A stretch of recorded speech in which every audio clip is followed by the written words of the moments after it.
कोई भोलेनाथ जी को बूढ़ा देव कहता है, कोई कुछ कहता है, कोई कुछ कहता है, कोई ब्रह्म देव कहता है, कोई ये देव कहता है। शिव का वही स्वरूप। आप किस स्वरूप में पूछ रहे हैं, आप किस स्वरूप में मान रहे हो, ये आपके ऊपर निर्भर करता है। भगवान शंकर का वही स्वरूप, आप किस रूप में पूछ रहे हो ये आपके ऊपर निर्भर।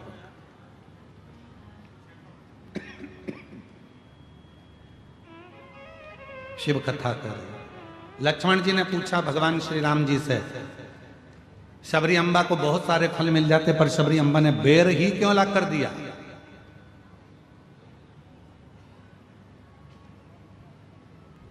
बेर ही क्यों ला कर दिया?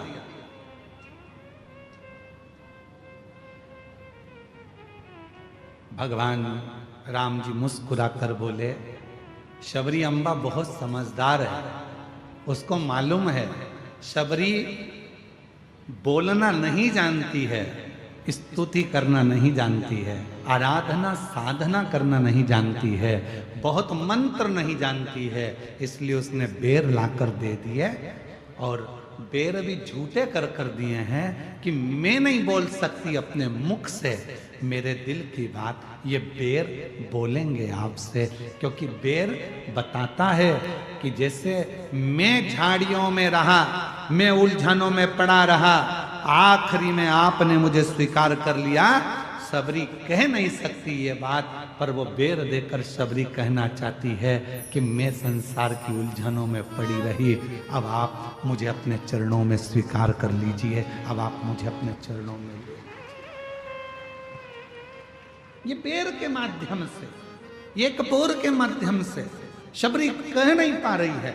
कई कई माताओं की आदत होती है बोल नहीं सकते। अभी हम कल बारसूर गए थे यहाँ पास के गांव में, तो वहाँ आदिवासी वनवासी क्षेत्र की मेरी जीजियों से बातचीत हो रही थी।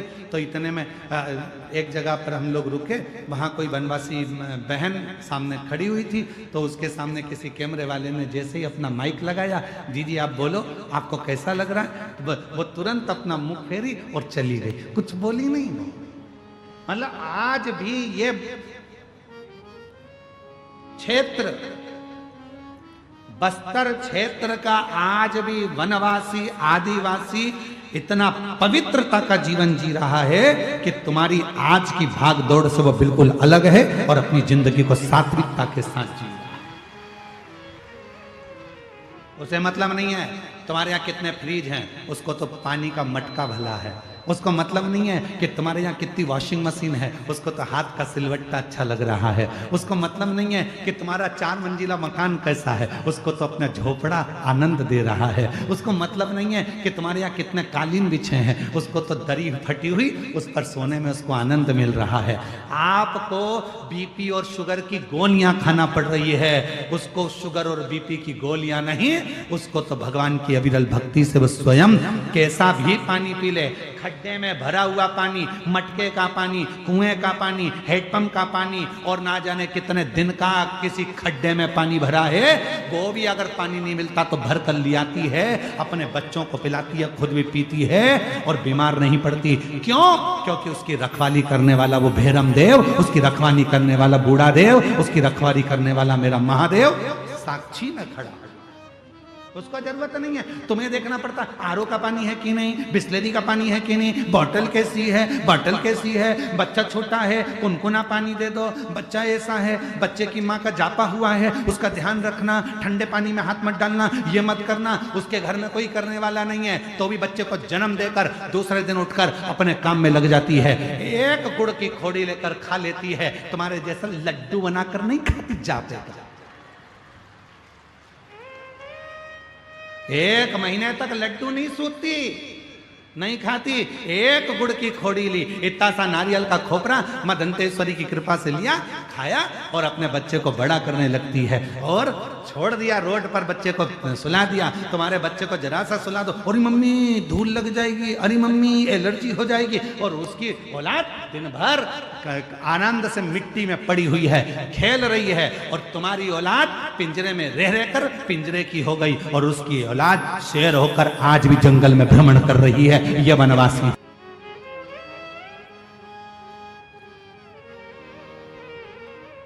किसके सहारे जी रहा है? जंगल में पड़े हैं, तुम्हारे घर में जरा सा काकरोच आ जाए तो तुम ऊपर नीचे, एक छुपकली दिख जाए तो यहाँ वहां हो जाओ। उसके घर में रोज के सांप बिच्छू घुस जाते हैं तो भी वो किसके भरोसे जी रही? हम तो बाबा के भरोसे चलते हैं। वो अपने बाबा के भरोसे जी रही है। उस परमात्मा ने अगर पृथ्वी पर भेजा है, उस परमात्मा ने हमको जन्म दिया है, तो वो संभाल लेगा। उसको टेंशन नहीं है, वो टेंशन में नहीं, वो मेंशन में जीती है। अपनी जिंदगी को अलमस्त होकर जीती है।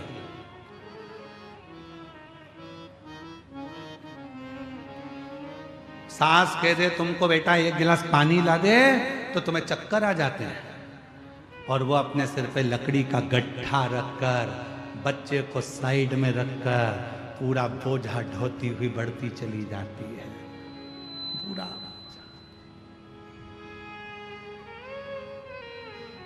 और एक हमसे हमारा घर नहीं संभल रहा।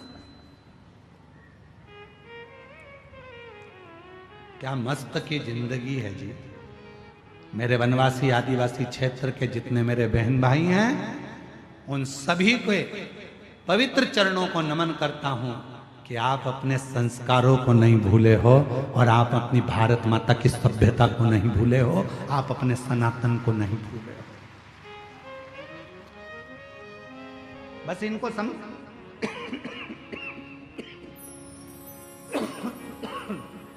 इनको समझाने वाला चाहिए, केवल समझाने वाला।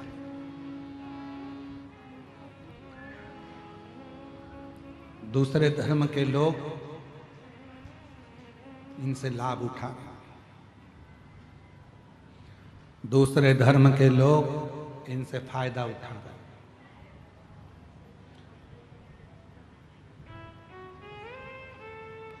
क्यों उठा रहे हैं? उसमें गलती किसी दूसरे की नहीं है, गलती अपनी है। हमने आपने इनको दूर कर दिया था, बहुत दूर।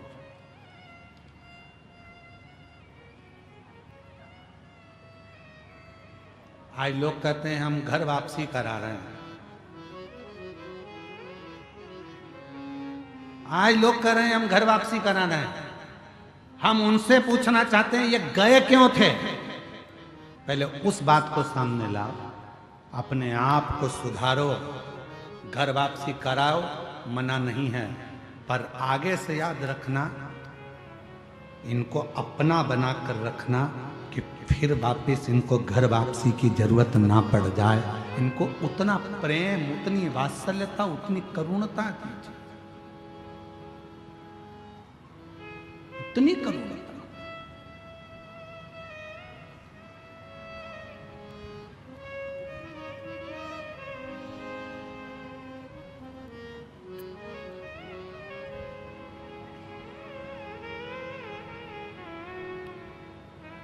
महाराज, संभालना आपको और हमको है। मेरे राम जी कह रहे हैं कि शबरी कह नहीं सकती। होता है आदिवासी वनवासी क्षेत्र में, मेरी जीजियाँ, मेरे जीजा, मेरी बेटियां, बेटे, मेरी माताएं बोल नहीं पाती, अपनी पूरी बात नहीं कर पाती, तो वो बेर देकर, शबरी अम्बा एक बेर देकर राम जी को उस बेर को झूठा कर कर कह रही है कि मैं नहीं बोल सकती। बेर झूठा करना मतलब मैं नहीं बोल रही हूं, अब मेरी जगह पर ये बेर बोलेगा, तो झूठा करा और दिया कि मैं नहीं बोल सकती, ये बोलेगा। और राम जी ने उस बेर को लिया, देखा। लोग कह रहे थे कि बेर को मेरे राम देख रहे थे, नहीं, बेर की बात राम सुन रहे थे। ये वो शबरी है जो अपने पिता के घर से आपके लिए दौड़ कर आई है, वन में जीवन निकाल रही है। ये वो शबरी, और अब इसको स्वीकार कर लीजिए।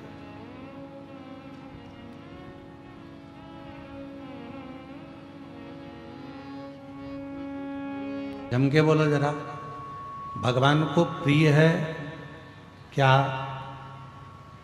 इसलिए बेलपत्र चढ़ाते हो? भगवान की अति प्रिय है क्या इसलिए शिव जी को बेलपत्र चढ़ाते हो? ये बात आज तक किसी कथा में नहीं निकली, पर आज बस्तर की इस मां दंतेश्वरी की कृपा से, मां दंतेश्वरी की आज्ञा से अगर ये कथा निकली है तो उसको स्मरण करें। शिव को बेलपत्र क्यों चढ़ाई जाती है? किस लिए? शिव को प्रिय है इसलिए, पार्वती जी का स्वरूप है बेलपत्र इसलिए, मां लक्ष्मी का स्वरूप है बेलपत्र इसलिए, या भगवान शंकर वन में निवास करते हैं, जंगल में रहते हैं तो बेलपत्र से उनका श्रृंगार हो जाता है इसलिए? नहीं। शिव को बेलपत्र क्यों चढ़ाई जाती है? हम जब अपने मन का कोई बात खुद नहीं कह सकते तो ये बेलपत्र को जब हम स्पर्श कर कर हृदय से बाबा को दिल से, भले कुछ मत बोलो, पर आप एक बेलपत्र जब शिव को चढ़ाते हो तो आपकी जगह ये बेलपत्र शंकर भगवान को शिवलिंग पर चढ़ते से ही आपके बारे में कहना प्रारंभ कर देती है कि आपकी मन की दशा क्या, आपके मन का भाव क्या, आप क्या कहना चाहते हो, क्या बोलना चाहते हो, क्या वर्णन करना चाहते हो। तो कहा गुरुजी हम कैसे मान सकते हैं? कोई प्रूफ दीजिए।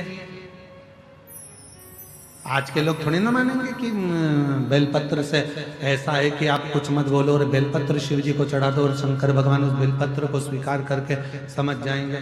इसका कोई प्रूफ है? बेर दिया, बेर ने भगवान राम जी से कहा कि सबरी की दशा ये है। बेलपत्र दी तो बेलपत्र ने भगवान शंकर से कहा कि इस भक्त की दशा ये है। इसका कोई प्रमाण मिलेगा क्या? तो द्वापर की कथा में भगवान सुदामा जी के चरित्र में मिलेगा।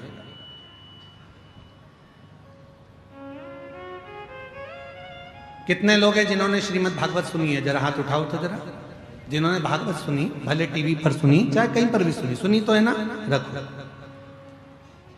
सुदामा जी ने भगवान कृष्ण से कहा था क्या कि मेरे घर में कुछ भी नहीं है प्रभु, खाने के भी लाले पड़े हैं, मेरे बच्चे भूखे हैं प्रभु, मेरे घर की दशा ठीक नहीं है प्रभु। कहा था सुदामा जी ने? जम के बोलो जरा। नहीं था। फिर भगवान को कैसे मालूम पड़ा कि इसकी दशा ऐसी है?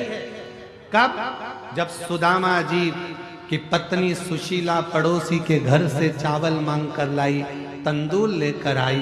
वो तंदूल को अपने साड़ी के पल्लू में फाड़ कर उसमें रख कर जब पति को बांध कर दे दिया गया और वो लेकर गया पति, और पति ने जब तंदूल को निकाला, उस तंदूल के दाने को देख रहे थे और तंदूल फांकने के बाद जो साड़ी का पल्लू था उस पल्लू को देखा तो भगवान ने दशा जान ली कि सुदामा के घर की दशा क्या।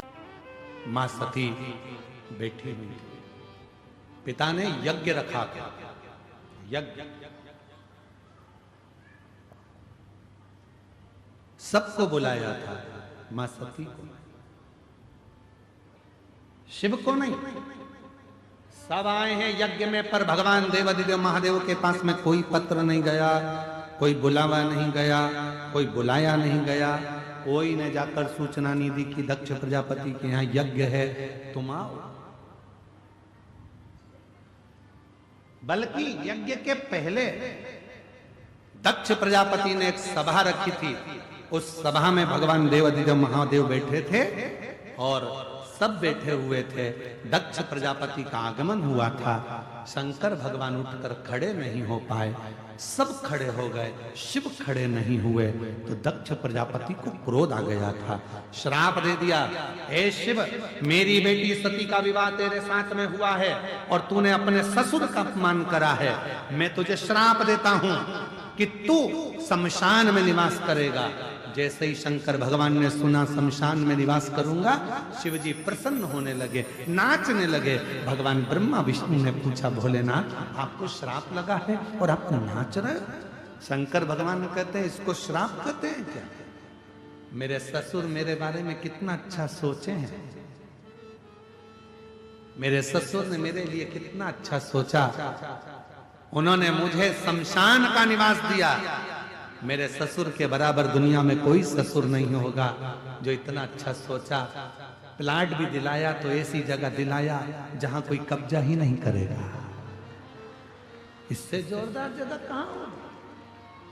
लोग मकान पर कब्जा कर सकते हैं, दुकान पर कब्जा कर सकते हैं, फैक्ट्री पर कब्जा कर सकते हैं, जगह पर कब्जा कर सकते हैं, पर दुनिया का कोई व्यक्ति नहीं कि जहां पर व्यक्ति को जलाया जाता हो उस जगह पर कब्जा कर ले। मेरा स्थान वहां होगा, ये तो मुझे प्रसन्नता होना चाहिए। प्रसन्नता।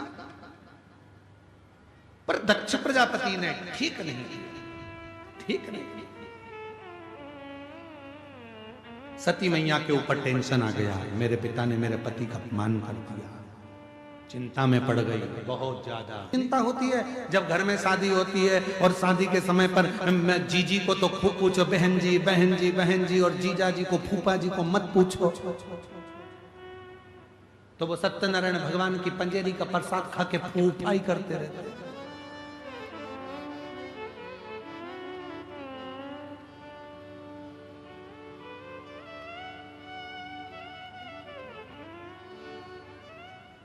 एक ही नाम है जो आज तक चेंज नहीं हुआ। जीजा जी जीजू हो गए, मामा मामू हो गए, चाचा चाचू हो गए। केवल एक ही है वो आज तक चेंज नहीं हुआ, फूफा। इनको किसी ने फूफू नहीं किया, बस एक ही चेंज नहीं, बाकी के सब चेंज हो गए। वो चेंज ही नहीं हो।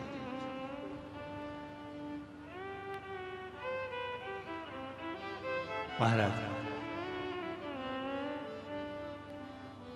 शिव कथा कर रही है, भगवान शंकर का चरित्र कर रहा है, शिव पुराण कर रही है। सती मैया को थोड़ा भार बढ़ने लगा। मेरे पति का अपमान हो गया, मेरे पति को अपशब्द कहा गया, मेरे पति को ताना दिया गया, मेरे पति को आड़ा टेढ़ा कहा गया, मेरे पति को अपशब्द कहा गया। चिंता बढ़ती गई और चिंता क्या बढ़ी? जब सबको बुलाया और सती माता के यहाँ कोई पत्र ना आया, तब और ज्यादा मस्ती टेंशन में पड़ गई, भार बढ़ गया।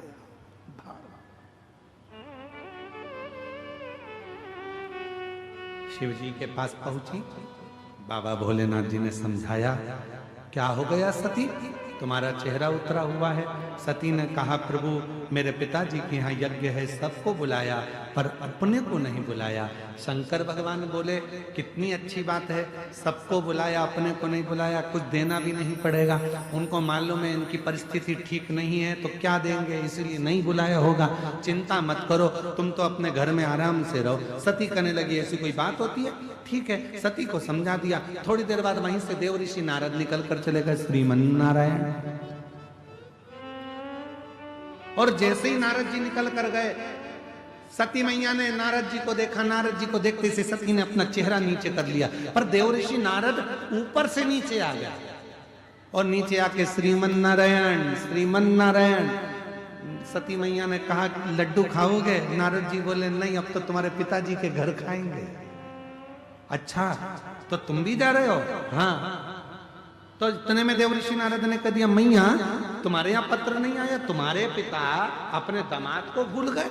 सती मैया बोली, अब तो ऐसा होता है कि घर के लोगों को पत्र की जरूरत नहीं पड़ती है, इसलिए नारद जी तुम जाओ। तो नारद जी ने कहा, जब पत्र की जरूरत नहीं है तो तुम हमारे साथ चलो, हम तुमको घुमा के लाते हैं यज्ञ में। ना ना, नहीं जाऊंगी मैं, पति की आज्ञा नहीं, मैं नहीं। नारद जी चले गए। थोड़ी देर बाद में गरुण जी जा रहे थे, उन्होंने भी यही कहा। वरुण जी जा रहे थे, उन्होंने भी यही कहा। सती के मन में उत्कंठा जाओ।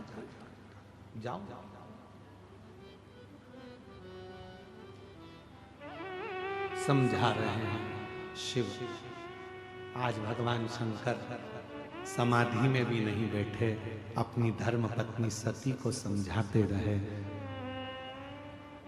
देखकर ललायित मत, ललायित।